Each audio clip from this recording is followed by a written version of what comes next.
Inilah penjelasan Gus Baha mengenai nikmat hidup yang sesungguhnya.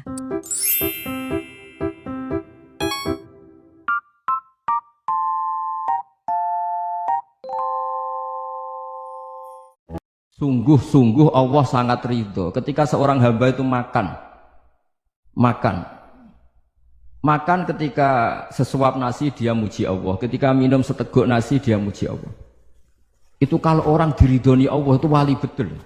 Itu untuk jadi wali itu gampang, kamu makan ridho, kamu ninjak buminya Allah ridho seneng, kamu hidup keseharian aman seneng. Nah ini supaya sampean kita semua ngaji betapa panduan Rasulullah untuk menggapai ridho Allah itu banyak yang keseharian sekali. Saking kesehariannya banyak dalam hadis dan itu sahih. Nabi menyebut hal-hal yang keseharian. Hatta ma tas'alu fi fimra'atika, kamu punya uang kemudian istri kamu bisa makan itu ibadah. Bahkan sebagian ibadah itu dicontohkan Nabi yang akhirnya diprotes sahabat. Yaitu wafi buti ahadikum sodakoh, kamu menggauli istri kamu itu ya sodakoh. Sampai sahabat bilang yang benar ya Rasulullah, ayati ahaduna syahwatahu wa huwa lahu ajrun, masa urusan biologis, urusan syahwat kemudian dia dapat pahala. Nabi menjawab, alai salawadu'aha fi haramin akana alaihi wisrun, bagaimana kalau dia meletakkan ke yang tidak benar itu kan dosa. Nah hal-hal seperti ini yang saya ingin teman-teman semua saya juga agak ingin ngaji demi Anda juga agak ingin. Itu dosa sekali ngaji kok pesanan kelompok tertentu itu enggak boleh.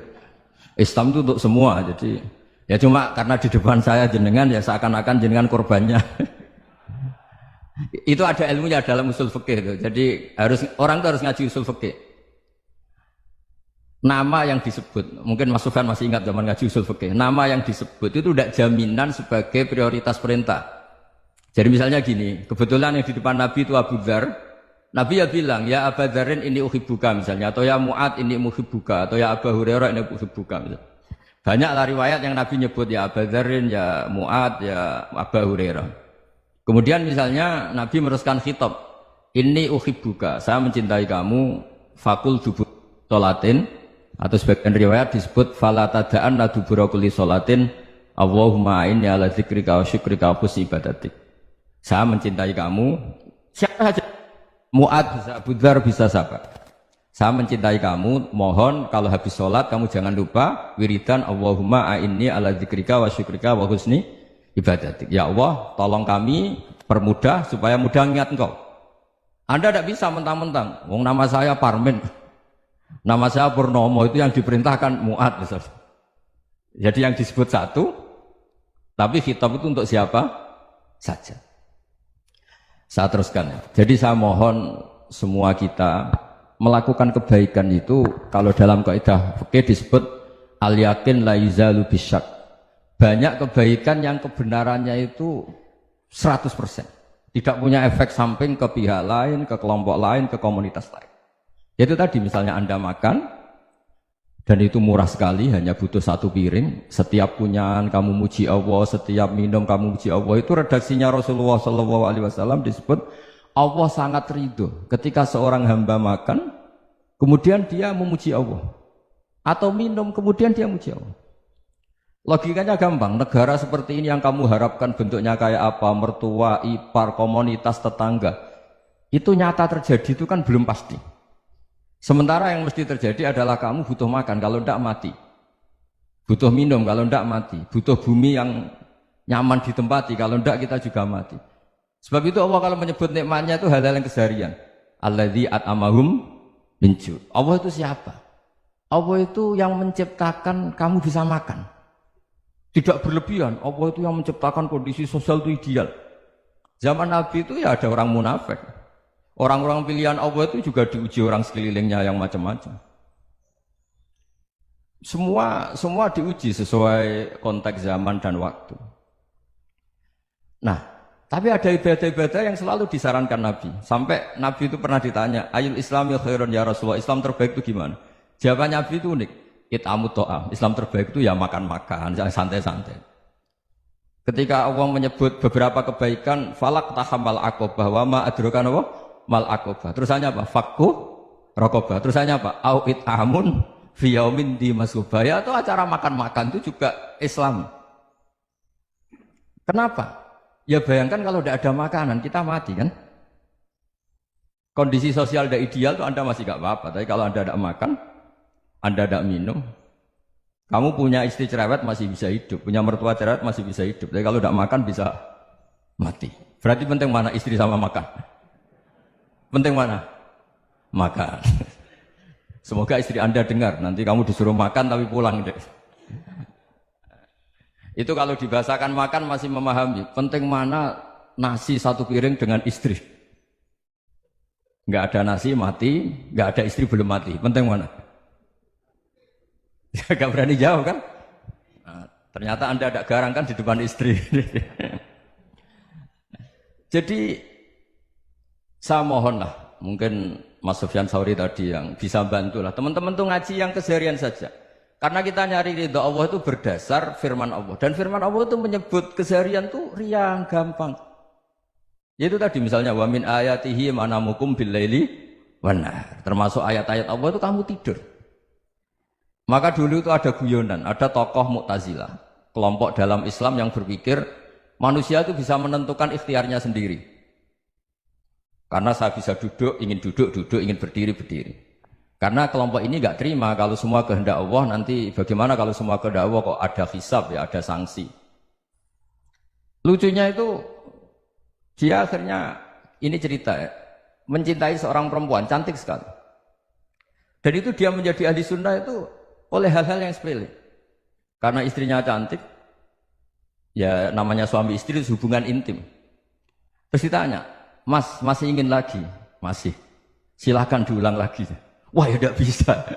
Katanya manusia bisa menentukan yang diinginkan. Itu tobat itu. Itu nggak bisa ditobatkan Mas Sufyan Ats-Tsauri. Orang cantik yang mudah nobatkan orang itu orang cantik. Segampang itu. Akhirnya kita tahu, makanya kalau dalam kitab Hikam itu disebut al-aqil mayyakul madza yaf'alu wa hubi wal ghafil mayyakul madza af'al. Orang yang punya akal karena sadar ini wilayah Allah, semua milik Tuhan. Itu dia tiap hari berpikir, besok Allah akan melakukan apa terhadap dunia ini. Kamu merencanakan sesuatu mau plesir, ternyata gempa. Mau wisata ke Rusia, ternyata perang. Kamu tidak pernah tahu apa yang akan terjadi besok. Wa ma tadri nafsum madza taksibu ghadan. Tapi anda semua kita ini sering punya jadwal permanen. Makanya saya kalau diundang siapa saja, sana takdir. Yang jelas Gus ini acara penting. Ya masih acara penting nak pangeran ngersakno piye? Kok ape dadi pangeran? Kamu kok mau jadi Tuhan? Itu kadang ya kiai. Penting Gus acara ini jenengan harus memastikan bisa. Loh kamu itu yang ngajarin tauhid, sesuatu itu biadillah kok bilang-bilang apa pasti. Kalau saya terus tak tobatkan loh kamu kata saya. Ya kalau gitu Gus bilang insya Allah. Wah itu hati saya, fisik saya, roh saya sudah bilang insya Allah. Tidak usah kamu latih kata saya. Nah hal-hal tauhid keseharian itu gampang sebetulnya.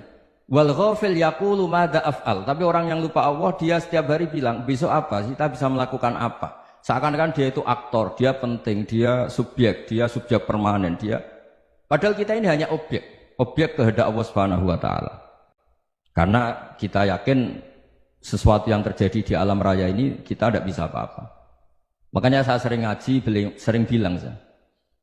Ketika Anda mensifati Allah, Dia yang menghidupkan. Sudah itu tanamkan sehingga ketika kita mati santai saja. Kenapa santai?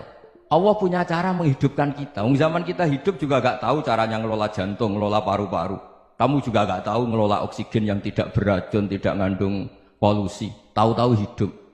Gak ingin tua ya tahu-tahu tua, gak ingin mati tahu-tahu mati. Selama ini kita hidup juga gak tahu apa sebetulnya. Hanya gaya tok, punya jadwal, punya planning. Kalau kamu bisa menentukan pilihan Anda, pasti Anda istrinya cantik, 4 neriman semua, kona'ah semua. Nyatanya enggak kan? Sudah 1 jelek, cerewet. Oh itu kan, nyatanya enggak bisa apa-apa Anda kan? Dan kamu bawa mati lagi. Itu kan, istri Anda juga gitu, punya keinginan, punya suami yang ganteng, yang jabat, yang neriman, yang enggak poligami. Ya enggak kesampaian juga. Kalau kita ngitung tingkat kegagalan kita itu gagal terus. Ya kan? Nah, terus ingat Allah. Madza yaf'alu wa bi. Orang yang punya akal selalu berpikir Allah itu menghendaki apa terhadap saya. Loh sama-sama orang. ngelihat orang yang serius, itu kata Anda itu pemikir berat, serius. Senang punya tokoh yang merengut tuh, karena kamu anggap serius. Tapi sebagian orang anggap orang yang serius itu wong merengut, wong masam, wong muka kok ditekuk. Jadi sama itu hati ya muqallibal qulub tsabbit qalbi ala dini, karena kita enggak tahu cara berpikir kita tentang orang lain, tentang sekeliling kita. Misalnya kita orang baik yang jenis ngrumat fakir miskin. Ada orang bangun masjid mewah itu janggal. Apa artinya masjid mewah kalau banyak orang kelaparan? Tapi kalau yang jenis pendidikan apa artinya masjid mewah kalau tidak bisa ngaji? Nanti yang jenis infrastruktur apa artinya ini kalau semuanya punya sudut pandang yang berbeda-beda. Dan Islam mengapresiasi semua kebaikan. Tapi katakan semua kebaikan itu adalah kehendak Allah Subhanahu wa taala. Karena apapun baik Anda itu pakai fasilitas yang diberikan oleh Allah Subhanahu wa taala. Sehingga ini yang disebut qulillah tsumadarhum fi khawdihim yal'abun. Ya kembali tadi ke tema-tema bahwa keseharian Anda ini sudah Islami. Saat Anda tidak bisa melakukan apa saja. Saya sering ada jenazah, biasanya kalau tetangga meninggal saya sering disuruh ngelepas. Saya bilang orang ini baik karena sering ngelamun di rumah, sering nganggur di rumah. Ditanya sama anaknya, kenapa Gus nganggur baik? Ya kalau dia nganggur artinya juga agak berbuat sesuatu yang maksiat kan? Ya kan? Orang nganggur di rumahnya ya tidak bunuh orang, tidak maling, tidak korupsi, ya namanya nganggur di rumah. Lah cuma istri cara pandang nganggur gak menghasilkan uang gitu. Tapi juga gak menghasilkan kriminal kan? Jadi sebenarnya Islam itu makanya kalau sampai ngaji usul fikih itu ada kitab usul fikih namanya Lubul Usul, itu terkenal sekali di pesantren itu. Itu kalau ngapresiasi keseharian itu luar biasa. Itsma min mubahin illa wa yatahaqqaqu bihi tarku haramimma. Karena keseharian yang mubah saat Anda lakukan itu ada kehebatan yang luar biasa, yaitu meninggalkan haram. Makanya dulu banyak orang-orang alim ketemu temannya itu guyon sampai semalaman. Itu biasanya yang semangat Islam itu kiai kok tidak tahajud, kiai kok tidak witir. Orang yang sedang mapan uangnya banyak, malam itu tidak kelayaban itu sudah luar biasa. Melawan nafsu supaya tidak maksiat itu sudah luar biasa. Supaya lupa guyon sama temannya semalaman sampai subuh. Gejolak-gejolokan mengenang zaman miskin, zaman kuliah nggak jelas, zaman apa. Melihatnya jangan tarkut tahajud. Seperti ini meninggalkan tahajud, tapi meninggalkannya ini talkul muharramat. Jadi kayak apa hebatnya? Sehingga Imam Ghazali punya riwayat yang agak unik. Hatta takuna ibadatu akhiri hadil ummah iku an-naum.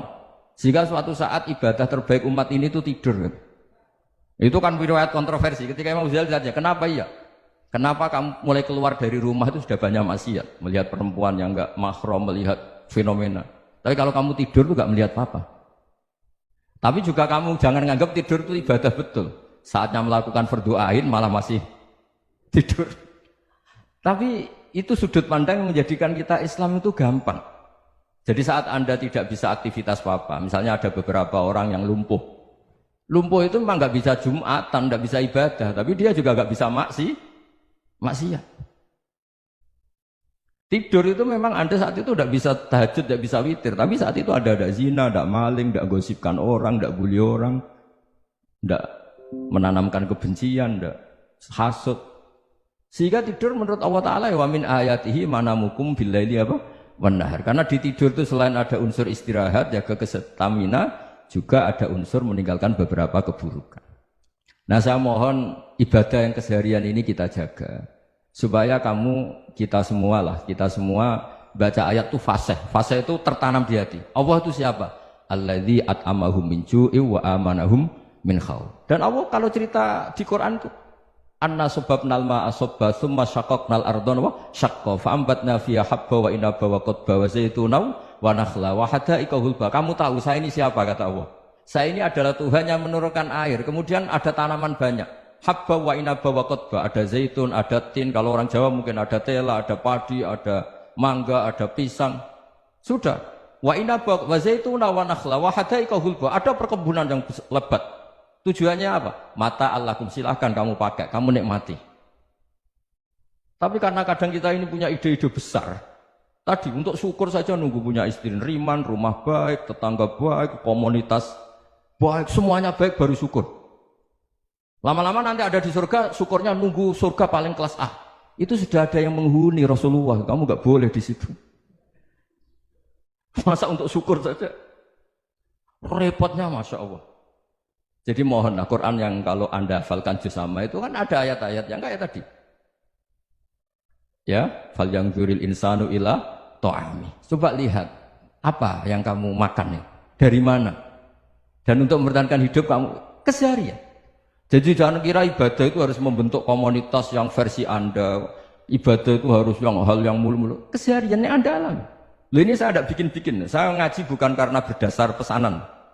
Itu ayat yang saya baca kan betul ada ayatnya kan. Fal yang dzuril insanu ila ta'ami. Anna sobabnal ma'a sobba. Thumma syaqaqnal ardo syaqqa. Fa'ambasna fiha habba wa inabau wa qadba wa zaitunau wa nakhla wa hadaika ghulba. Terusannya apa? Mata'al lakum. Silakan kamu nikmati. Mata itu silakan kamu nikmati. Ya kayak sampean dikasih hidangan ya makan. Ya sudah makan. Habis makan ya minum. Habis itu ngantuk ya tidur. Ya sudah normal-normal saja. Kayak apa indahnya Islam. Tapi Anda mencari Islam yang gimana lagi?